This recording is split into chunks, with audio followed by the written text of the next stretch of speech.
Hi అండి, ఎక్కువగా కష్టపడకుండా మిక్సీ వాడకుండా సింపుల్గా నెయ్యిని ఎలా ప్రిపేర్ చేసుకోవాలనేది చూపిస్తానండి. చాలా సింపుల్గా తయారు చేసుకోవచ్చు. మనం ఇంట్లో వెన్న చేయాలంటే కొంచెం కష్టంగా అనిపిస్తుంది కదా, అలా కాకుండా చాలా ఈజీగా 15-20 మినిట్స్లోనే మనం నెయ్యిని ఎలా ప్రిపేర్ చేసుకోవాలనేది చూపిస్తానండి. ముందుగా 20 డేస్ నుంచి స్టోర్ చేసిన వెన్న అనమాట. ఇది మనం రోజు రెగ్యులర్గా తోడు పెట్టుకుంటాం కదా, ఆ పెరుగు మీద నుంచి రోజు కొంచెం మీగడని తీసి ఇలా స్టోర్ చేసుకోవాలి.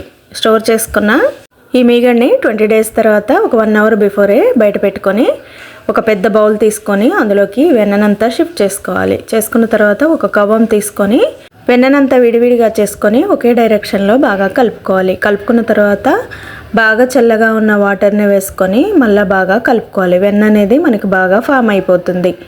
ఆ టైంలో ఇంకొన్ని చల్లటి నీళ్ళని వేసేసుకొని మళ్ళీ బాగా కలుపుకోవాలి. ఇప్పుడు ఇంకొంచెం గట్టిగా వెన్న అనేది ఫామ్ అవుతుంది. ఇప్పుడు వేరొక గిన్నెలోకి వాటర్ని తీసుకొని ఇప్పుడు ఈ గిన్నెలో ఉన్న వెన్నంతా కూడా ఫ్రెష్గా ఉన్న వాటర్లో వేసేసుకోవాలి. ఇలానే 2-3 సార్లు మనం ఈ వెన్నని క్లీన్ చేసుకోవాలి. అలా చేసుకోవడం వల్ల వెన్నలో ఉన్న పాల తొరకలు అనేటివి ఎక్కువగా క్లీన్ అయిపోయి మనకి అడుగున మాడిపోకుండా ఉంటుంది. ఇప్పుడు ఇలా క్లీన్ చేసుకున్న తర్వాత వేరొక పెద్ద మందపాటి గిన్నెను తీసుకొని అందులోకి వెన్ననంతా షిఫ్ట్ చేసుకోవాలి.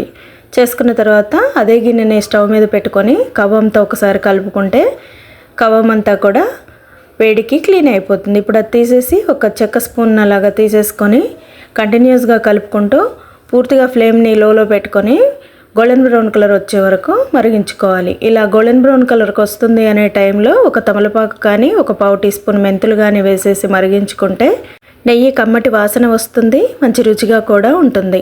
ఇలానే గోల్డెన్ బ్రౌన్ కలర్ వచ్చే వరకు లో ఫ్లేమ్లో మరిగించుకున్న తర్వాత 1/2 అవర్ చల్లార్చుకొని గ్లాస్ జార్లో స్టోర్ చేసుకుంటే మనకి నెయ్యి అనేది చాలా రోజులు నిలువ ఉంటుంది. నచ్చితే లైక్ చేసి సబ్స్క్రైబ్ చేయండి. Thank you.